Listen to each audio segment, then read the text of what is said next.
Sophie's Choice, 1982 drama directed by Alan J. Pakula, starring Meryl Streep, Kevin Kline, and Peter MacNicol.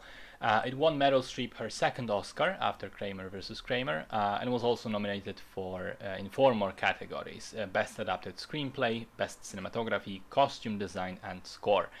The film follows Stingo, a young and aspiring writer from the south of the US who comes over to Brooklyn and rents out a room in a large house and befriends Sophie, the woman living above him, and her boyfriend Nathan. But as he gets to know them more and more, he finds out that Sophie herself is a Holocaust survivor. She lived through Auschwitz and has life-changing trauma from that. And Nathan himself is clearly a troubled man too, that there's something going on there. So over time, the relationships between these three characters are being really put to the test. So it's a pretty sad, harrowing, at times straight up depressing film about a person who lived through something horrific and has been permanently changed by it, and is now drawn to, perhaps subconsciously, to another person who is also troubled, into a relationship that isn't exactly very healthy.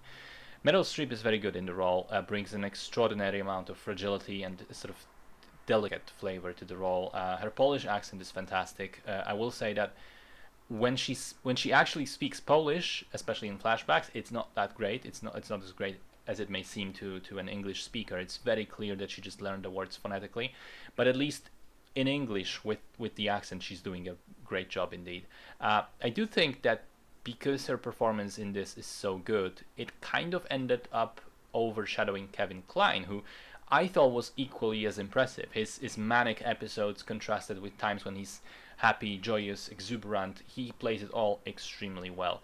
I also found it remarkable how much he reminded me of modern day Bradley Cooper, and at the same time how Meryl reminded me of modern day Vicky Creeps. Just an interesting thought, that similarities between the actors from different generations. I thought the flashback sequences are done very well and contrasted with the more colorful and peaceful modern timeline.